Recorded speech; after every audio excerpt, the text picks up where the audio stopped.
twongeye turatomboye bana b'Imana kuba Nyagasani duhamaganga kuri buri munsi kugira ngo tugere neza ku mpuhwe ze, ku izina ry'Imana Data na Mwana na Roho Mutagatifu, amen. Amahoro bana b'Imana, ni muhumure, Imana iradukunda, ije kudukiza kuri uyu wa gatanu w'icyumweru cya 10 gisanzwe, tariki 14 Kamena 2024. Ngaho amasomo agiye gutwegereza Imana. Isomo rya mu gitabo cya mbere cy'Abami, umutwe wa 19, umurongo wa 9, umurongo wa 11 kugeza ku 16. Umuhanuzi Eliya agera i Horebu, yinjira mu buvumo araharara. Uhoraho aravuga ati, sohoka maze uhagarare ku musozi imbere y'Uhoraho. Dore Uhoraho araje. Ako kanya haza inkubi y'umuyaga, usatagura imisozi kandi umenagura amabuye imbere y'Uhoraho, ariko Uhoraho ntiyarari muri uwo muyaga. Nyuma y'umuyaga haba umutingito w'isi, ariko Uhoraho ntiyaraurimo. Nyuma y'umutingito w'isi haza umuriro, ariko Uhoraho ntiyaraurimo. Noneho nyuma y'umuriro haza akayaga gahuhera. Eliya akumvise yipfuka igishura cye mu maso, maze arasohoka ahagarara ku muryango w'ubuvumo. Ijwi riramubaza riti, Eliya, urakora iki hano? Arasubiza ati, nagurumanywemo n'ishyaka ry'Uhoraho, umugaba w'ingabo, kuko Abayisiraheli banze kwita ku isezerano ryawe, basenya intambiro zawe kandi bicisha inkota abahanuzi bawe. Ni njye jyenyine wasigaye, none barangenza ngo banyice. Uhoraho aramubwira ati, genda usubize inzira wajemo werekeza ku butayu bw'i Damasi. Nugera uzasiga amavuta Hazayeli, umwimikire ku mwami wa Aramu. Nahewe umwene Nimushi, uzamusige amavuta umwimikire ku mwami wa Isiraheli. Hanyuma usige amavuta na Elisha mwene Shafati w'i Abeli Mehola, abe umuhanuzi mu mwanya wawe. Iryo ni ijambo ry'Imana. Zaburi ya 27. Uhoraho, uruhanga rwawe nirwo nshakashaka. Uhoraho, umva ijwi ryanjye ndagutakira, gira ibambe unsubize. Umutima wanjye wanyibukije ijambo ryawe, wowe wavuze uti, nimushakashaka Uhoraho, nimushakashaka uruhanga rwanjye. Uhoraho, uruhanga rwawe nirwo nshakashaka, ntumbishe uruhanga rwawe. Wirakara ngo uhinde umuyoboke wawe, niwo muvunyi wanjye. Nyamara njye nizeye kuzabona ubugiraneza bw'Uhoraho mu gihugu cy'abazima. Ihangane wizigire Uhoraho, ukomeze umutima ub'intwari, rwose wiringire Uhoraho. Uhoraho, uruhanga rwawe nirwo nshakashaka. Nyagasani Yesu nabane namwe. Amagambo mu Ivanjili ntagatifu ko yanditswe na Matayo, umutwe wa 5, umurongo wa 27 kugeza ku 32. Muri icyo gihe abigishwa bari bateraniye iruhande rwa Yesu ku musozi, maze arababwira ati, mwumvise ko byavuzwe ngo ntuzasambane. Ngewe mbabwiye ko ureba umugore akamwifuza, mu mutima we aba yamusambanyije. Ijisho ryawe ry'iburyo nirikubera impamvu yo gukora icyaha, rinogore urijugunye kure yawe. Ikigufitiye akamaro ni ukubura rumwe mu ngingo zawe, aho kubona umubiri wose utawe mu nyenga y'umuriro. Niba ikiganza cy'iburyo kigutera gukora icyaha, gice ukijugunye kure yawe. Ikiruta ni uko wabura rumwe mu ngingo zawe, aho kubona umubiri wawe wose ugiye mu nyenga y'umuriro. Kandi byaravuzwe ngo usenze umugore we agomba kumuha urwandiko rwo kumusenda. Naho njye mbabwiye ko umuntu wese usenda umugore we, usibye babanaga bitemewe, aba amuteye gusambana. Nucyura umugore wasenzwe aba asambanye. Iyo ni Ivanjili ntagatifu. Mbese mugenzi we, mbese uzabazwa iki ko waretse umurimo wawe? Yesu arakugira inama, garuka mu mwanya wawe.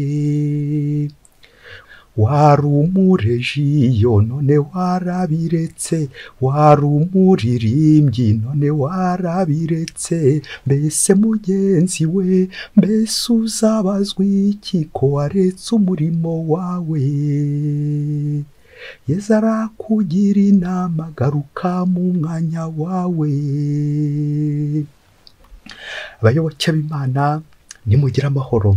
Aha tugeze ni kuri buri munsi. Ufungure buri munsi, ufungure buri munsi, ufungurira abandi buri munsi. Ako karirimbo ko kagiye kuduherekeza mu kuzirikana kuri amasomo kintu byacu duteguriye, amasomo aryoshye cyane, aza kugusaba nanjye akansaba kugaruka mu mwanya wanjye. Uraza gusanga wongere wirebe, wasanga hari aho utatiye igihango. Yezu nawe arakubwira ati garuka mu mwanya wawe. Amasomo ni ukugira ngo aduhereze undi murongo, bityo aho wumva wari waratanye wongere ugaruke mu mwanya wawe. Nyagasani ashobora kubaza ati urakora iki aho ngaho, nkuko amaze kubaza umuhanuzi Eliya ati urakora iki.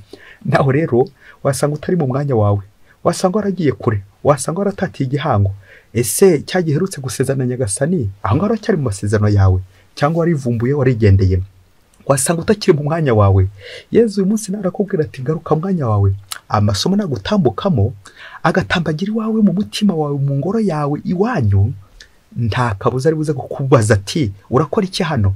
Garuka mu mwanya wawe. Ngiye kuremeza tujye kuganiraho, bityo nawe uze kureba umwanya urimo. Ese aho ngaho niho ugomba kuba uri? Hari itegeko twagendagaho mu seminari rigira riti kuba aho ugomba kuba, ugakora icyo ugomba guhakora mu gihe cyacyo, n'ibindi bikomeza bityo byose, kuba uri aho ugomba kuba uri. Ese urugo urimo ni urwawe? Ese uwo murimo uri gukora ni wo wawe? Cyangwa wasanga nawe waragiye kure y'Imana, none Nyagasani akaba agutumye ati garuka mu mwanya wawe. Wasanga ari wowe Yezu ari kubwira ko watatiye igihango bitewe n'ibyo mwasezeranye, aherutse kuguha imirimo ukora, ariko ntihongeye kugaruka ngo umushimire. Wageze ku mirimo umaze gushyikira, ntihongeye kwibuka ingoro y'Imana. Garuka mu mwanya wawe. Wasanga uri mu baherutse gushyingirwa, gukora isezerano, ukabivuga ukongera ukabisubiramo n'umwabanye, ariko wasanga waraciye inyuma uwo mwashakanye, ukaba uri mu rundi rugo. Uyu munsi nawe Imana yakubwira iti garuka mu mwanya wawe. Urakora cyangwa muri urwo rugo ko rutari urwawe? Wasanga uherutse gukora isezerano mu bihaye Imana, ukabwira Imana uti Nyagasani ninkora isezerano ngiri umva nzagukora iki ngiki.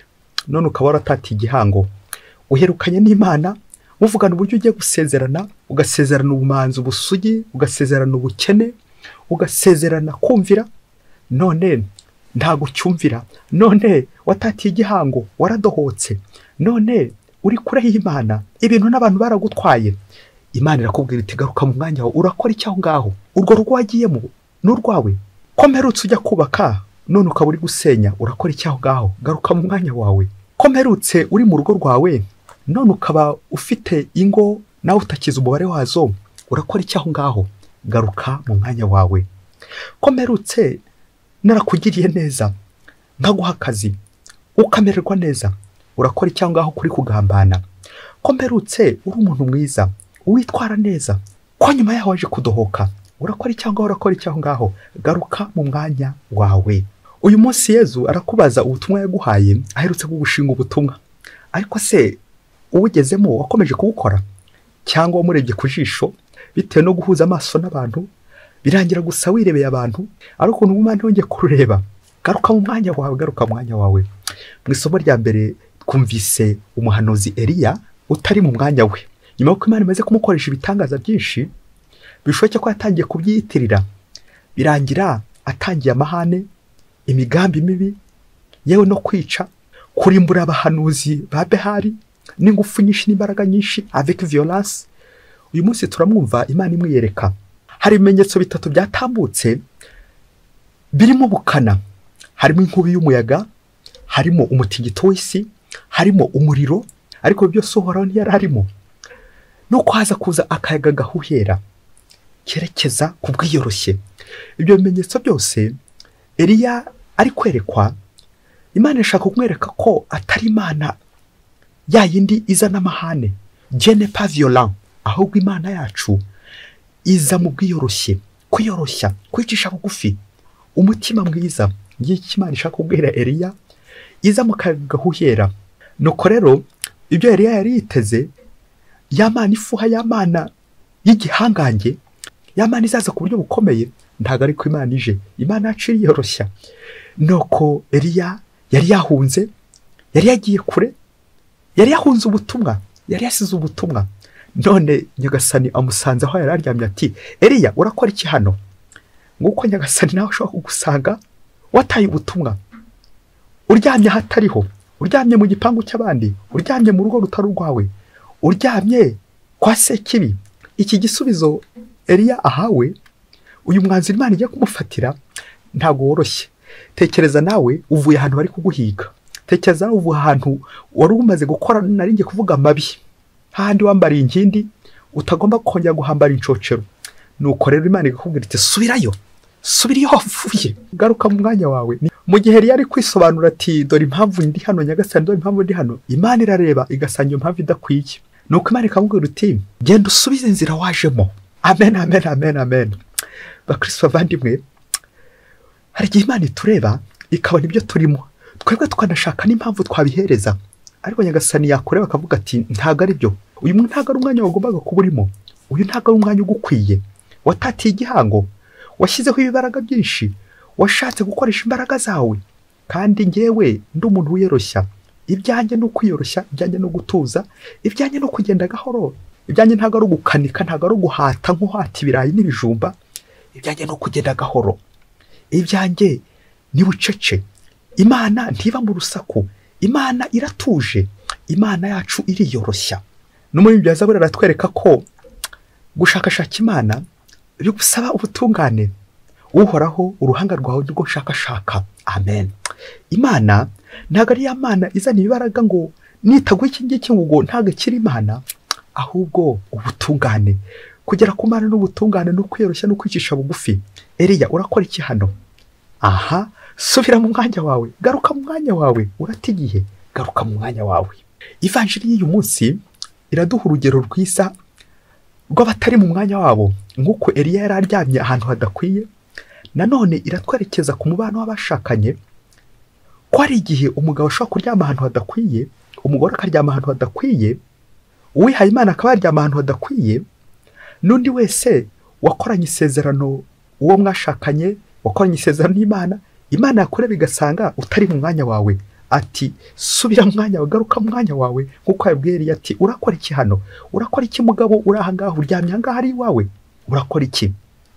Ubwo iri somo ritwerekeza ku cyaha cy'ubusambanyi, rya tegeko ry'Imana rya 6, ntuzasambane. Iki cyaha cy'ubusambanyi Matayo umwanditsi w'ivanjiri bishoke ko mu gihe yaricaye mu biro bya gasutamo ashobora kuba yarahuye n'ibibazo bimeze nk'ibi ngibi. Abantu benshi bashobora kuba baratanga nyine amafaranga, akabona za ruswa, akabona akarengane, akabona ibyaha, kongera akabona ibyaha bikorerwa muri sosiyete. Nuko mu kuba ari no nkuru we aratwerekeza kuri Yezu ubabajwe no kubona abantu batari mu mwanya wabo. Umugabo arashaka umugore, none ejo akaba yamwirukanye. Umugore arajya ku mugabo, barashyingirana, ejo akaba agiye kwaka gatanya. Urakora iki hano? Urakora iki hano? Subira mu mwanya wawe. Ese wowe Imana iramutse ifashe icyemezo kubwira iti subirana na wa muntu mwashyingiranywe, wabyemera? Urugo no rwa mbere wa mubyeyi we. Nuko rero Yezu aranga ku musozi ari kubwira abigishwa be, wowe nanjye, aratwibutsa kwitwararika n'ingingo zacu, ingingo z'umubiri, za ngingo zitera gucumura, maze tukazirandura, tukarandura ingeso. Kuko utema igiti ahera mu mizi yacyo, kurandura imizi y'icyaha, dore ko ubusambanyi ari umwe mu muzi w'icyaha muri ya mizi 7 yandi sekibi yuriraho kugira ngo atugushe. Ntabwo Yezu avuga amagambo ari kwifuza ko ingingo dukoresha ibyo byaha arizo turandura, ahubwo kurandura ingeso, kurandura icyaha, kuzinukwa n'icyo cyaha. Yezu yagushingiye urugo, kuki wongeye gusubira inyuma ugatangira ugaca inyuma urugo rwawe? Yezu yaguhaye ubutumwa, ese ubwo butumwa wasanga warabuciye inyuma? Guca inyuma ku mugabo n'umugore bigereranywa nanone n'icyaha cyo gusenga ibigirwamana, icyaha Imana yanga urunuka. Ibintu biri nyine bangikanye nk'abakeba, ku buryo iyo ugiye kuri kimwe, iyo ugiye mu bigirwamana birumvikana Imana nyine yakurakarira. Iyo ugiye mu busambanyi, ushinze urugo, ufite umugabo, ufite umugore, nuko rero ugacinya umugabo wawe, ugacinya mwashakanye, ibyo ngibyo ko biri kose ntawe abyishimira. Yezu arifuza guha agaciro ikiremwa muntu, ko umugabo atagomba gufata umugore nk'igikoresho nk'uko byahoze mu isezerano rya kera, ahubwo kumufata nk'umuntu, bityo agashyigikira isezerano ry'abashakanye ko kizira gutandukana ku bashakanye.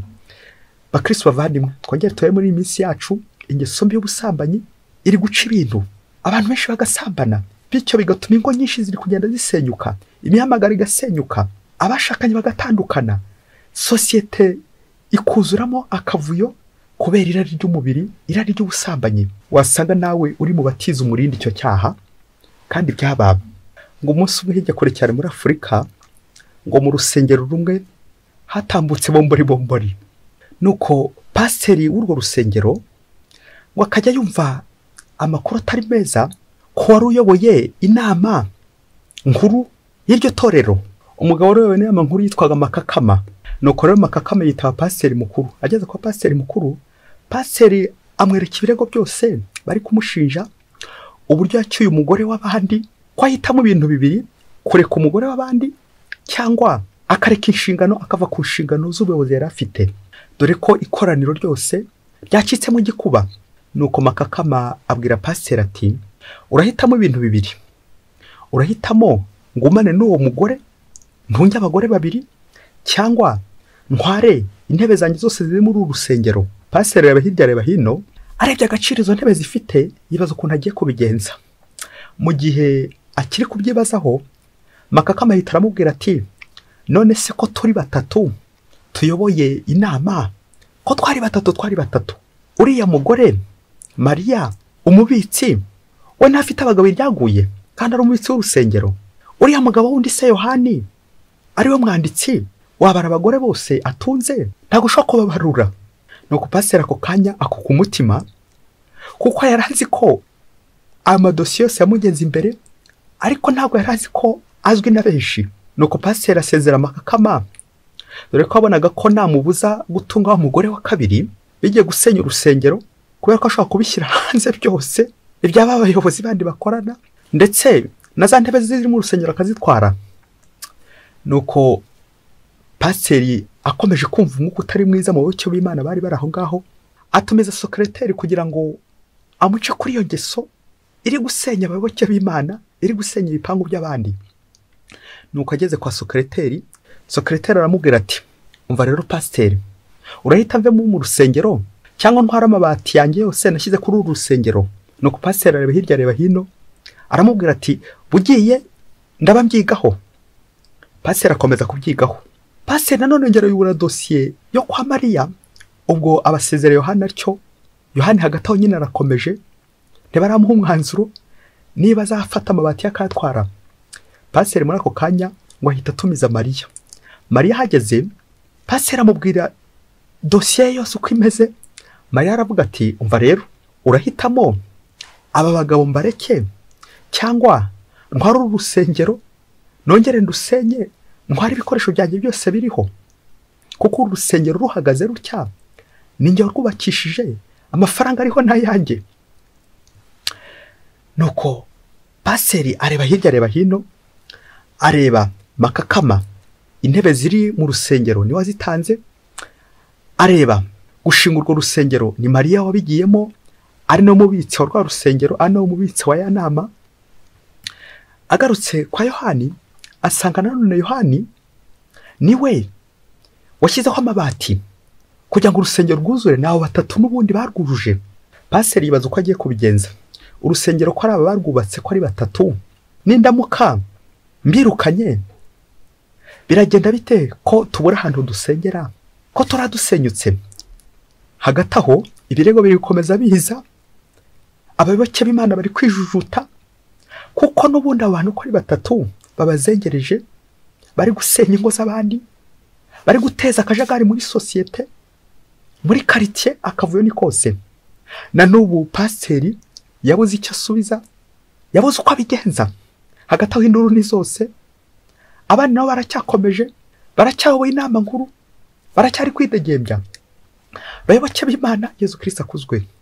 Ngize inama dufite, ngize inama nkuru dufite, ngaba abayobozi dufite, ngaba tuyobora dufite, ngaba ababyeyi mwe. Erega pasiteri tuvuga ntago ari pasiteri w'urusengero w'idini runaka. Pasiteri ni umuntu wese uyoboye ubushyo. Ni ijambo ry'ikilatini rivuga ngo pastor, pastoris, rikavuga ngo uyoboye ubushyo. Ushobora kuba uyoboye umuryango remezo, ushobora kuba uyoboye santarari, ushobora kuba uyoboye paruwasi, ushobora kuba uyoboye diyosezi, ushobora kuba uyoboye igihugu, ushobora kuba uyoboye akarere, akagari, umurenge, itsinda runaka, urugo. Nawe uri pasiteri. Nguko uko pasiteri birangiye aguye muri dilema, aratanga uwuhe mwanzuro imbere y'abayobozi bafite amafaranga bubaka urusengero, ariko nibo basenya ku rundi ruhande. Abayoboke b'Imana, icyaha cy'ubusambanyi kigeze ku ntera muri ino minsi muri sosiyete turimo cyuko kiri gusenya, kigasenya ingo nyinshi cyane. Nibwo uzasanga abanyamafaranga barubaka bakubaka ibintu bikomeye cyane bihambaye, ariko hagati aho bari gusenya ingo z'abandi. Icyaha cy'ubusambanyi gishobora gutwubakira insengero izi zigaragarira amaso, batima, amatafari, inzugi, imicanga, amabuye za sima, ibyo byose n'ibigaragara, ariko hagati aho kikaba kiri gusenya imitima. Bitumara iki kubaka insengero ariko turi gusenya imitima, turi gusenya urusengero rukomeye rw'Imana, umutima yangorora ari umutagatifu. Nguko uko muri ino si harimo akarengane gakomeye cyane, ugasanga bantu wowe nanjye turimo b'abayobozi ngo twitwara neza, turimo bavuga rikijyana, dufite ikaramu, babanditsi, yanjyanama, komite nyobozi, twubakiye ku binyoma, twubakiye ku byaha, turi kubaka insengero kubera amafaranga dufite, ibintu dufite, ariko turi gusenya ubuntu bw'Imana mu mitima y'abandi. Byarangira ngo uri pasiteri, mbega wowe nibwo uzasanga muri sosiyete zacu zimwe na zimwe ufite amafaranga niyo uvuga ijambo nyine rikijyana, bya bindi by'uko nyine ufite urufaranga avuga urufaransa, bikaza kurangira bayoboye kubera icyubahiro, igitugu, amafaranga, ariko mucungaga kandi umubyeyi nta mana ihari. Kandi byaba nibyo Eliya Nyagasani yamubwiye ati ibyo byose uri kubona, imitingito, imiyaga, umuriro, byose bishashagirana, byose bikomeye cyane, ntago mbaho ngaho. Uzi ko mubyeyi dushobora kuba tuyoboye insengero zacu n'ibindi byose bikomeye cyane, ariko se wasanga Imana itakira aho ngaho. Kubera iki? Twafashe Imana tuyitwikiriza ibyaha, tuyitwikiriza amafaranga, tuyitwikiriza ubuyobozi, ubushobozi, ububasha, ariko Imana ntikirangwa aho ngaho. Imana ntikira aho ngaho. Kubera iki? Habuze ubutungane mubyeyi, habuze kwicisha bugufi, habuze kwiyoroshya. Urubaka ariko uri gusenya imitima. Pasiteri muyobozi, byaba bikumariye iki kugira za batima zikomeye cyane, kugira abayobozi b'ibihangange bize basomye, abanyabwenge, ariko imitima iri gusenyuka. Abayobozi ntimuze kundakarira, wowe nanjye turi abayobozi, ariko wasanga natwe imyanzuro yacu igera hagati igacika amazi kubera amafaranga anyura mu mufuka w'ibumoso, kandi umufuka uzacungiye hari igihe cyinshi uzaba watobotse, ukarangiza ko kw'imbaga y'Imana iri kwangirika imitima. Ongera urebe, ese pasiteri muyobozi nta bayobozi ufite bari kugusha imbaga? Nawe uri kubirebera, imitima y'abantu yenda guturika, imitima y'abantu iri kure y'Imana, ikoranabuhanga riri gutumbagira, iterambere rigatumbagira, ariko imitima y'abantu iri kure y'Imana. Kubera iki? Uruhare rwanjye w'umuyobozi nanjye kuko turi kugusha imbaga y'Imana. Kubera iki? Irari ry'umubiri, ubusambanyi, ibipangu by'abandi bigasenyuka, ingo z'abandi ziri gusenyuka. Wowe nanjye muyobozi tubihagazeho, ndi umwanditsi, ndi umuyobozi, ndi umujyanama, ndi umubitsi, ariko ninjye ubika abagabo b'abandi wanjye, ninjye ubika abagore b'abandi wanjye, ninjye ukingura ingeso mbi z'uburayi, ubusambanyi. Iwanjye niho hari icyumba cy'ibyo byose bibi. None warangiza ngo Imana iri aho ngaho? Imana ntabwo iba mu bintu bibomborana, Imana iba mu bintu bishashagirana. Imana yacu ni Imana très simple. Ongera urebe mu buyobozi bwacu, ntutere ijisho kure, ongera urebe insengero zacu, ubuyobozi bwacu, komite zacu zubakiye ku byaha aho kubakira ku butungane. Umunyarwanda wavuze ati wakubitira imbwa gusutama yazimara mu Rwanda. Isubireho hakiri kare, wongera urebe aho hose ufite intege nke mu buyobozi, aho hose ufite intege nke mu kudafata icyemezo, none imbaga y'Imana ikaba iri kurindagira. Kubera iki? Waradohotse, uri mu bavuga rikijyana, niwe uri gusenya imitima, nawe uri kurebera. Dusoreze ku itegeko rya nyuma rya Kiliziya Gatolika, droit canonique, 1752, salus animarum lex suprema est, la loi suprême de l'Église, c'est le salut des âmes. Itegeko rikuru rya Kiliziya ntabwo arabubaka insengero zikomeye cyane, ntabwo arafite icyubahiro gikomeye cyane, ntabwo ari abayobozi bize amashuri y'ikirenga, ntabwo ari abantu bafite ibintu n'ibintu bakatuyobora ariko bari kuduhandahanda bari gutwica, ahubwo gukiza roho. Ongera urebe umuyobozi, wasanga aho utuye roho ziri gusenyuka, nawe ngo urayoboye, nawe ufite icyubahiro, nawe ufite abari gukuyoborera, roho ziri gusenyuka, none uricaye kubera amafaranga, kubera kugundira. Abayobozi bategetse, amafaranga ari buze gukora ishyano. Abayobozi bategetse, ingeso mbi y'ubusambanyi iri kwica imitima y'abantu benshi. Iyaba twakwihanganaga tukongera buri wese agakomera ku isezerano rye, iyaba buri wese yongeraga kureba niba umutumwa Imana yamushinze ukiri mu mwanya wawe, garuka mu mwanya w'umubyeyi. Imana niyo watanye iba yifuza ko wagaruka.